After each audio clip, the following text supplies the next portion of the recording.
આ વખતે સ્થાનિક સ્વરાજની ચૂંટણી એ ભાજપ માટે વિવાદોભરી ચૂંટણી બની ગઈ છે તેવું કહીએ તો ખોટું નથી। જેતપુર નગરપાલિકા હાલ ભાજપ માટે નબળી નસ સાબિત થઈ રહી છે। કેટલાય વિવાદો અને સમસ્યાઓ અને લોકોમાં અસંતોષ જોવા મળ્યો છે। ત્યારે આમ આદમી પાર્ટીના પ્રદેશ અધ્યક્ષ ઈશુદાન ગઢવી જેતપુરમાં પ્રચાર કરવા ઉતરી ગયા છે। નમસ્કાર, સ્વાગત છે આપનું BS9 ટીવી ન્યૂઝ પર। હું છું આશીષ અઘેરા। જેતપુર નગરપાલિકાની ચૂંટણી એક વિવાદાસ્પદ ચૂંટણી બની ગઈ છે। ભાજપના ઉમેદવારોમાં ટિકિટો માટેની લાલચ અને અંદરો અંદર એકબીજાને પાડી દેવાની ભાવના હતી તે લોકો સામે આવી ગઈ છે। જેતપુર નગરપાલિકા હાલ ભાજપ માટે નબળી નસ સમાન થઈ રહી છે। ત્યારે આમ આદમી પાર્ટીના પ્રદેશ અધ્યક્ષ ઈશુદાન ગઢવી પ્રચાર કરવા મેદાનમાં ઉતરી ગયા છે। જેતપુરનો ગઢ સર કરવા ઈશુદાન ગઢવી ભાજપ પર એક પછી એક પ્રહારો કરી રહ્યા છે। ઈશુદાન ગઢવીએ કહ્યું હતું કે ભાજપ લોકોને અને ઉમેદવારોને ધમકાવે છે, પૈસાની લાલચ આપે છે। જેતપુરના નવાગઢ ખાતે પ્રદેશ અધ્યક્ષ ઈશુદાન ગઢવીએ સભાને સંબોધતા શું કહ્યું હતું, આવો સાંભળીએ। જો સાહેબ કે નગરપાલિકાની ચૂંટણીઓ હોય, મહાનગરપાલિકાની હોય, તાલુકા જિલ્લા પંચાયતની ચૂંટણી હોય, એમાં રૂપિયાના કોથળા ઉતારે છે તો રૂપિયા લાય છે ક્યાં? મને કોઈ ભાજપ વાળો દાડિયા કામ કરતો એવું તો દેખાયો જ નથી। અને દાડિયા કામ કરીને રૂપિયા ભેગા કર્યા હોય તો એ પરસેવાની કમાણી છે તો આપી કેમ શકે? તો આ રૂપિયા આવે છે ક્યાંથી? ઈડી બેન ને પણ અહીંયા આવવું નથી। એટલે મારે સૌને વિનંતી કરવી છે કે તમે તમારા આત્મા ઉપર હાથ રાખીને કહેજો ભાજપ એ જૂની ભાજપ છે ખરી? જૂની ભાજપ છે ખરી? આજે વાલ્મીકી સમાજના મારા ચરણભાઈ ઉભા છે અહીંયા મજબૂતાઈથી। સમાજ બધાને સમાજના આગેવાનોને મારે કહેવું છે, દરેક સમાજ જ્ઞાતિના ધર્મના આગેવાનોને કહેવું છે કે તમે ભાજપને એવું માનો છો? કાલે હેમાબેન જુનાગઢમાં હું મળ્યો, મને કે ઈશુદાનભાઈ છેલ્લી મારી ઈચ્છા છે, આરોગ્ય મંત્રી સુધી પહોંચ્યા હતા એમણે, અને હમણાં એને નિવેદન કર્યું હતું કે આ ભાજપ એ નથી। એમણે મને કીધું ઈશુદાનભાઈ હું તમને આશીર્વાદ આપું છું, પણ આ ભાજપને કાઢીને બતાવજો, મારી આત્માને શાંતિ થાય। સાહેબ જે જૂના ભાજપના જનસંઘ વખતના છે એના ઘરે જઈને એકવાર પૂછી આવજો કે આ ભાજપને મત અપાય ખરું?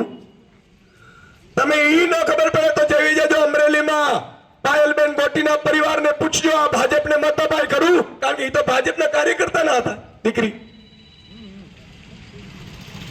અહીંયા પણ બે યુદ્ધ થોડાક વધે જવા દો, પછી એકબીજાના કેવા હાલ કરે છે ને જોજો તમે। અને આ હું એટલા માટે કહી રહ્યો છું કે એમાં પ્રજા જે મતદાન કરે છે સાહેબ, તમે શેને જોઈને મતદાન કરો છો? મારી છેલ્લી વિનંતી છે કે ગટર, પાણી, વ્યવસ્થા, ઘણા લોકો એમ કે ઈશુદાનભાઈ તમારો એટલો માહોલ નથી। અરે ભાઈ, એક દીકરી આપણે છોકરો જોઈએ તો દીકરાનો પૂછીએ છે ને ભાઈ, દીકરી આપીએ છીએ કે છોકરો શું કરે છે, ભણેલો કેટલો છે, નોકરી કરે છે કે કેમ, જોબ કરે છે કેમ, દારૂડિયો ફતણીયો તો નથી, એવું પૂછીએ છીએ આપણે। સાહેબ એક દીકરી જો આપવામાં આપણે 10 જગ્યાની ઇન્ક્વાયરી કરતા હોઈએ અને દીકરીને ભૂલથી પણ કોઈ ફતનિયાના હાથે આપણે આપી દીધી તો એક પરિવાર બરબાદ થાય છે। પણ તમારો એક મત એવા ગુંડાઓને, બુચસિયાઓને મળી ગયો ને સાહેબ, તો આખો જેતપુરનો વિનાશ નીકળી જાય, ગુજરાતનો વિનાશ નીકળી જાય, વાર નહીં લાગે। અને જુઓ તમે ગુજરાતની હાલત શું કરી છે, બેફામ ગુંડાગર્દી છે, બેફામ ડ્રગ્સ વેચાય છે। સાહેબ આવનારી પેઢી તમને ને મને માફ નહીં કરે એટલો ડ્રગ્સ વેચાય છે, અને 20-20 હજારનો ડ્રગ્સ પકડાય અને બિનવારસી ડ્રગ્સ પકડાય। વિચાર કરો, અમેરિકા, અફઘાનિસ્તાન થી ડ્રગ્સ ઉડે, ઉપરથી નીચે પડે ઓટોમેટિકલી, પછી ઘણા પોલીસ વાળાને ઈ દેખાય અને બિનવારસી મળે। હવે કે હેમડું છે? આ ભાજપના રાજમાં તમે તમારા સંતાનોને બરબાદ કરી રહ્યા છો ને ભાવિ પેઢીને બરબાદ કરી રહ્યા છો। એટલે તમે ભલે એક જ મતદાન તમારા પરિવારમાં કરો કે ભાઈ મારે પાપનો ભાગીદાર નથી થવું, મારે પાપનો પ્રાયશ્ચિત કરવું છે, ઝાડુને મતદાન કરો। અને હું તમને ખાતરી આપું છું, આમ આદમી પાર્ટીને મતદાન કરશો, તમારા માટે લડશે, તમારા માટે કામ કરશે, અને તમે રાત્રે પણ એને જગાડશો તો ઉમેદવાર બહેન કે ભાઈ હશે એ તમારા માટે ઊભા હશે। જોઈ આવો સુરતમાં ખાલી 12 કોર્પોરેટર રહેવા દીધા મિત્રો ભાજપે 27 કોર્પોરેટરમાંથી ખરીદવાનો ધંધો કર્યો અને ભાજપ પાસે ઓફિશિયલી 7,000 કરોડ રૂપિયો બેલેન્સ પડી છે. પૈસા બિકતા હે સાહેબ, અને ઈ પણ કેવા નાણાં છે. એ નાણાંને કોઈના ઘરમાં જશે ને ત્યાં છૂટાછેડા થઈ જાય. તમે જોજો ભાજપ વાળાના અને પોલીસ મિત્રોને પણ મારે કેવું છે કે જે કરપ્શન કરતા હશે ને, કે પોલીસનું કરપ્શન ખતરનાક, કારણ કે ગરીબોમાંથી લે એની બદદુઆ લાગે ને, અને આમ જનતાની બદદુઆ લાગે, એનાથી મોટું કોઈ પાપ નથી. હત્યામાં કદાચ તમે બચી શકશો ઈશ્વરના દરબારમાં, પણ રોજ ગરીબોને ચૂસીને હત્યા કરો છો ને. ભાજપ વાળાને તો જોજો, કદાચ ભાજપ વાળા પાસેથી 20,000 રૂપિયા ઉછીના લઈ આવજો, બીજા દિવસે તમારા પતિ પત્ની ઘરમાં ઝઘડો ન થાય તો મને યાદ કરજો. સંપત્તિ જેવી જ ભાઈ, ગામની બૂચ મારીને સંપત્તિઓ ભેગી કરી છે.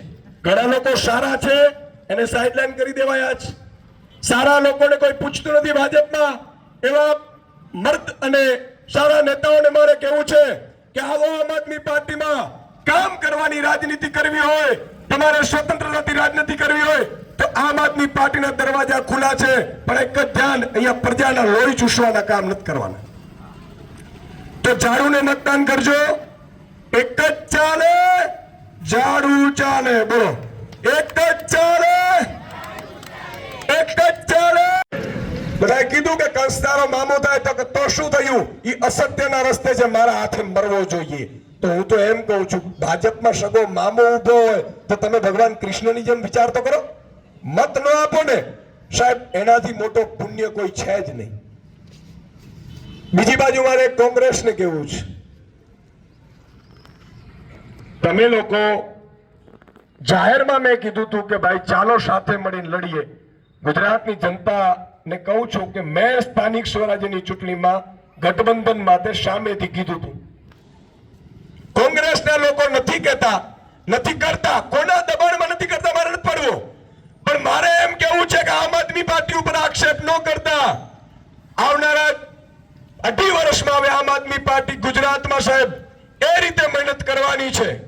એટલે હું કોંગ્રેસના કાર્યકર્તા સપોર્ટરને મારે વિનંતી કરવી છે કે આ લોકો ઉપર પણ બહુ વિશ્વાસ કરવા જેવો નથી. તમે કોંગ્રેસ છોડો, આમ આદમીમાં આવો, આવો રસ્તો નવો બનાવીએ આપણે. અને છેલ્લે 2 વાત કરી, મારી વાત પૂરી કરીશ. ભાજપના નેતાઓને પણ મારી વિનંતી છે કે ભગવાને એમ સમજો કે ઈશુદાનભાઈને અહીંયા મોકલા છે તમને જાગૃત કરવા માટે.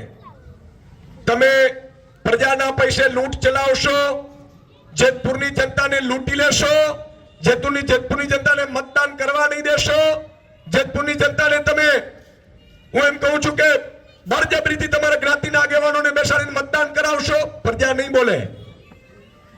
જનતા ખૂબ ભોળી છે સાહેબ, પણ ઉપરવાળો તમને નહીં છોડે. મૃત્યુની શૈયા ઉપર પણ તમારે પીડાવવું પડશે, યાદ રાખજો મારા શબ્દ. એટલે તમે જે પણ કૃત્ય કરો, મેં ઘણાને સાંભળ્યું, અત્યારે મારા તેજસભાઈ અને મહેશભાઈ કહેતા હતા કે સાહેબ ઉમેદવારો આપણા ઉભે લાંચની ઓફરો કરવામાં આવે. સાહેબ હું એમ કહું છું, ચૂંટણી હુકમ થવા દો. તો હવે અમે શહેનશાહ અકબરની જેમ જાહેર કરી દો તમે કે આપણે ચૂંટણીઓ નથી કરવાની, પ્રજાને નીકળવા નહીં દેવાનો, અહીંયા મિલિટરી ઉભી રાખી દેવાની, આવે ઠારનો હુકમ કરી દો. તમારે શું જોઈએ બીજું? ફરીથી બનાવી દો ગુલામ ભારતને. અમે ગુલામ તો બનાવી દીધો તમે અડધો. લોકો ચૂંટણીમાં ઉભા ન રહે, ચૂંટણીઓમાં ઉભા રહે અને રૂપિયાથી ખરીદી લેવાનો. એ સંપત્તિ તમે કડિયા કામ કરીને તો બનાવી નથી, એ સંપત્તિ તમે બૂચ મારીને બનાવી છે, જે પ્રજાનો હિસ્સો છે. આ સ્થિતિએ મિત્રો લોકતંત્ર બચશે નહીં. તમામ લોકોને મારે કહેવું છે કે લોકતંત્ર બચાવવાની સૌની જવાબદારી છે. એ ભાજપના કાર્યકર્તાની પણ જવાબદારી છે. ભલે આખો દિવસ તમે પ્રચાર કરો ભાજપનો, પણ પરિવારને કહીને કહેજો કે મારું આત્મા ના પાડે છે, આ ભાજપને હવે મત ન અપાય, ચાલો આપણે ઝાડુને મત આપી દઈએ અને પાપનો પ્રાયશ્ચિત કરી લો. મોટો તો ધંધા કરશો, બીજું કરશો શું? હાલો તમે મને એમ કહો કે તમે જેતપુરની જનતાને સારું નેતૃત્વ આપ્યું હોય, જેતપુરની જનતા માટે કંઈક સારું કરીને બતાવ્યું હોય, તો સાહેબ આજે પણ પાણીની ગટરની વ્યવસ્થાઓ ન થાય, રોડ રસ્તાની ન થાય, જનતાએ રસ્તા ઉપર ઉતરવું પડે, જનતાની ઉદ્યોગોના ગંદા પાણીઓ, તો આ રીતે તો શાસન કેમ ચાલશે સાહેબ?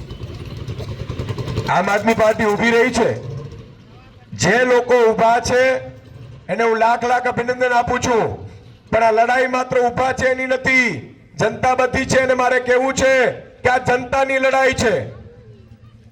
કાલે હું જુનાગઢ હતો, એક સભામાં મેં કીધું જુનાગઢમાં લોકોએ બિનહરીફ કરાવે છે 8 સીટ ને 10 સીટ ને. હું જે વિસ્તારમાં હતો 30 વર્ષથી શાસન છે ત્યાં જનતાને પાણી પહોંચાડવાની ભાજપના શાસકોને, પાણી વગરના શાસકોની તાકાત નથી પાણી પહોંચાડે, એટલે પોતાના બોર કરવા પડે છે ઘરના અને બિનહરીફ કરાવડાવે છે. મેં કીધું જુનાગઢની જનતાને આજે બિનહરીફ કરાવે છે 8 કે 10 સીટ. જો જનતા નહીં જાગે તો કાલે 60 સીટ આવતી ચૂંટણીમાં બિનહરીફ કરી જશે. તમારો મતનો જ અધિકાર લૂંટી લેશે. આજે ધીરે ધીરે ભાજપને ઓળખતા થઈ ગયા લોકો. જેને ભાજપનો પનારો પડ્યો એને ખબર પડી કે દીકરીઓના સરઘસો પણ કાઢે આ લોકો, દીકરીઓના નિર્વસ્ત્ર પરેડો પણ કરાવડાવે, હત્યાઓ પણ થાય, બળાત્કાર પણ થાય. ભાજપનો નેતાઓ એટલે તપાસ ન થાય. જેને જેને પનારો પડ્યો અને ભાજપનો અનુભવ આવ્યો. મારે જનતાને એટલું કહેવું છે કે આજે તમારા પાડોશીનો વારો છે. આ જ રીતે જો ભાજપને પસંદ કરતા રહ્યા તો કાલે તમારો વારો આવીને ઉભો રહેશે. મને ઘણા બધા મિત્રો કોરોના વખતે એવું કહેતા હતા કે સુદાનભાઈ નારા લગાડતા હતા, મોદી સાહેબ, મોદી સાહેબ, મોદી સાહેબ. કોરોનામાં એક ભાવનગરનો વ્યક્તિ હતો, એને મને ફોન કર્યો, મને કે સાહેબ મારે બહુ મદદની જરૂર છે. મેં કીધું શું થયું? મને કે મારા બાપ માટે હોસ્પિટલનો બેડ ખાલી નથી સાહેબ. તડપી અને એનો પિતાશ્રી મૃત્યુ પામ્યા. ભાજપનું એ કહે છે કે હું અંધભક્ત હતો. હું આજે પણ ભાજપના કાર્યકર્તાઓ, ભાજપના નેતાઓ, મારી વિનંતી છે, ઘણા નેતાઓ જે ઉપર લેવલના હશે એને બધાને થોડું થોડું કોન્ટ્રાક્ટમાંથી મળતું હશે અને આ સંપત્તિ સારી નથી. કોન્ટ્રાક્ટમાંથી લેનારી, કટકીઓ ખાનારી સંપત્તિ સારી નથી, યાદ રાખજો. જો એ સમાજનો આ એ કેવું છે કે તમે ગરીબોને ખબર નથી પડતી, 80% જનતાને એના ટેક્સના પૈસા તમે બૂચ મારો છો. કોન્ટ્રાક્ટરોમાં આ 2 વર્ષમાં 3 વર્ષમાં મિત્રો રોડ તૂટી જાય, બ્રિજ તૂટી જાય. તમે કલ્પના તો કરો. પણ બ્રિજ ખાનારાઓ, એના સંપત્તિ ખાનારાઓ, મારે એક વાત કેવી છે. એક મારા મિત્ર છે, મિત્રો એટલા ધાર્મિક પ્રવૃત્તિના મિત્ર છે કે એમ કે કોઈનું ખરાબ ન હોય છે. થોડું તકલીફ છે, મને તાવ ને એવું છે એટલે માફ કરજો, પણ સાંભળવાની મજા આવશે. હું વાત કરું છું. ઉલ્લેખનીય છે કે જેતપુરમાં ભાજપનો જૂથવાદ જનતા સમક્ષ આવી ગયો હતો, જેને લઈને ઈસુદાન ગઢવીએ જેતપુરમાં આકરા પ્રહારો કર્યા છે. તેમણે કહ્યું હતું કે ભાજપના આકાઓ શાનમાં સમજી જાય તેમને પણ સીસાના જ ઘર છે. અમરેલીની પાયલ ગોટી માટે પણ સભામાં ભાજપના નેતાઓને આડે હાથ લીધા હતા. હવે મતદાનને થોડા જ દિવસો બાકી છે. આ બધા વિવાદો વચ્ચે લોકો કોને તાજ પહેરાવશે તે પણ જોવું રહ્યું.